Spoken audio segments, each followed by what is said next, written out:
welcome you again to another Baker Forward. And we're doing it with that new equipment that we talked about all the time. I hope you guys enjoyed the last segment of Baker Forward with Latangela. Did a great job. But I'm excited this morning because I have this young man here, Councilmember Kenney, District 2, that's just lighting it up in the city of Baker and Baton Rouge, doing some great things. He epitomizes what young energy looks like, and so I'm glad to have him here with me this morning. How you doing? Man, good morning, man. How are you, man? I'm hanging in there, man. Look. Just let me ask you this. So, what made you want to do what you're doing now? How did you get that started? Oh, wow. So, I've always kind of been around politics for a very, very long time. When I was an undergrad, I was student body president of the student government at Southern University. And so being able to be a representative amongst my peers, amongst my colleagues at Southern University kind of gave me my first taste of politics, like on the college level. And so I had a lot of mentors from Congressman Fields, former State Rep Ted James. My first job actually was working for former State Rep Ted James, the legislative assistant. So being able to work alongside him, his office, the rooms that he was affording me the opportunities to be in, right? You know, I knew kind of one day down the line I want to run for public office. If I ever thought about I want to run for council person, not more so, but I saw as the rooms and opportunities was coming down the line, and I saw the political climate more so change, and I saw a lot of more young people in my generation wanted to step up for the role. I said, why not? Why not me, right? And so I noticed in Baton Rouge, there was, across the entire parish, there was no elected official under the age of 30 years old. Right, so I started seeing my colleagues, friends on social media, right, 24, 25, becoming mayors, congress people, elected officials across the nation. I said, why not Baton Rouge? And so took that leap of faith. By the grace of God, I won in the runoff. So I've been definitely excited. It's been a blessed time. Within a year and a couple months, we have made a lot of progress in District 2, and we have a lot to go. So I'm definitely excited for what's to come. Where you from? Tell us a little bit about yourself. So I'm from Schuylerville, Louisiana. My entire family from that area. I'm like a fourth, third generation Schuylerville resident. My grandfather, my parents all went to Schuylerville High. My siblings went to Schuylerville High. Actually, my two oldest brothers went to Baker High School. Right. So my oldest brother graduated from Baker in '98, and my second oldest brother graduated from Baker in '02. So they both was football players, did all the things right. But for me, kind of wanted to finish that family legacy, and with the Schuylerville High School, enjoyed it. From there, mom was a diehard, dad was a diehard, played football, did all the sports things. I did not play sports. Right. I did sports. I went to the football tryouts for the first week of school, got knocked on my back, and didn't look back. Went straight to the band. That's it. Went straight to the band. Right. And from there, graduated Schuylerville, went to Southern University, marched in the Human Jukebox, did all the things, right? So ultimately, you know, a lot of those things where I went from in North Baton Rouge gave me the foundation for where I am today. Right. That's a good deal. So born and raised there, understanding what's going on there. So tell us a little bit about where are you now? Can you see some things that, just tell us a little bit about where are you now and what you plan to do in the future, what your plans are in the future? So currently now, being the council person in District 2, of course, encompasses Scotlandville, city of Baker, entire city of Baker, Alson, and some other parts of Greenwood Estates at Brownsfield. So during this term, I really want to focus on reestablishing the District 2 office. When I came in, we did a listening tour, so we had, kind of want to get a feel for what people's needs are, right? What's been done, what's foundation already been laid, and what's coming for the future. And so more so building on a lot of the work that's already been done already, right? But kind of reimagining how that works look like. So it's reimagining how constituent services is, right? How do people contact the council office? How people contact my community center? So really reimagining really a lot of the work that's already been done, but kind of doing my own flavor to it. For the future, right, one of the biggest things we want to kind of eradicate is the food desert in North Baton Rouge. Right. I know more so the city of Baker don't really have a food desert. We have, by the grace of God, and blissfully Baker has grocery stores, retail. Right. But as you get closer to Schuylerville, Louisiana, and that stretch, Schuylerville, which used to be one of the most long-standing and economic-driven communities in Baton Rouge, right, is now an economic and food desert. And so one of the biggest things is implementing a grocery store and other kind of really fruitful developments that's sustainable so it can be there for a long time. Because you have a lot of people who just want to stick stuff here and there, but the real question is, what can we put in areas like Schuylerville that can sustain growth?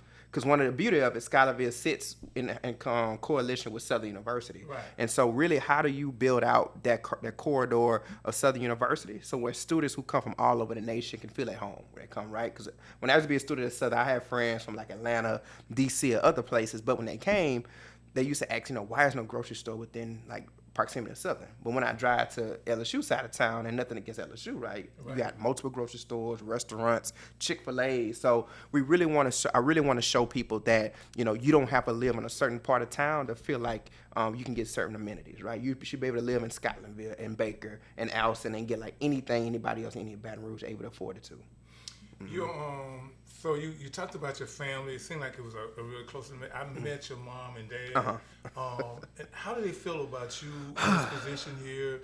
I mean, you build in Scotlandville where most of your family grew up, and you're doing your things to help Southern University. How your family feel about that, and what did they say to you as you go through this? Because you're still fairly new. Yeah. So what they talking about? Man, beaming with pride, bro. When I tell people I am not the real council person, my mom is the real council person. Right. When I tell you, my dad laid back, he in the cut laid back, supported by my mom.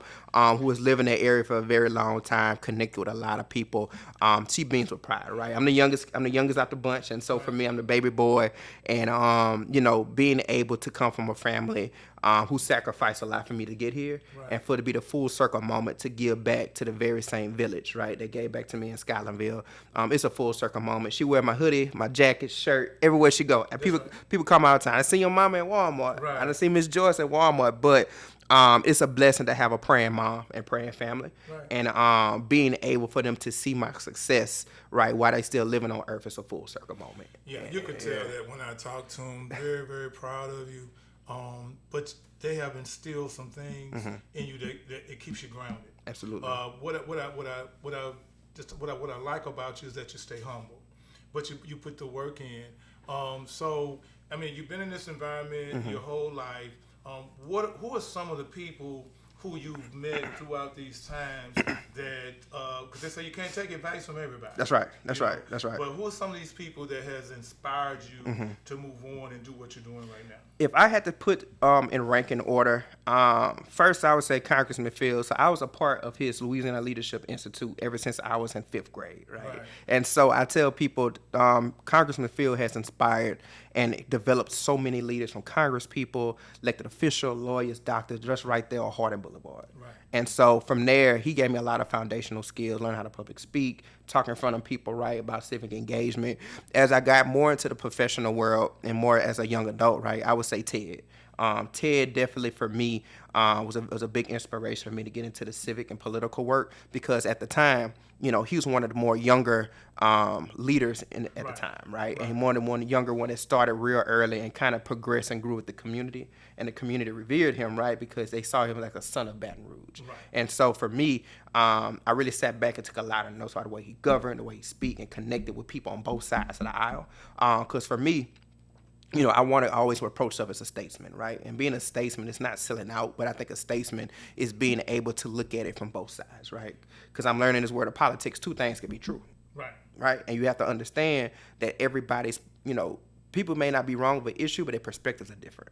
Right, and sometimes you have to sit back and realize my perspective as somebody from Baton Rouge is not saying somebody's perspective from Central is accurate, right? Because everybody upbringings, perspectives, education, everybody path was different. We just look at it from a different lens. And so I would say both of them, it was Cleo's more the older guard, but Ted's more the younger guard, that young millennial field of elected officials. But between both of them, and it's a slew of people, right? But if I had to talk about anybody in the political field, those two are the ones that both come to mind. That's perfect, because those two are really giants in what they're doing at this particular time. So real quick before we close, so what is your vision for?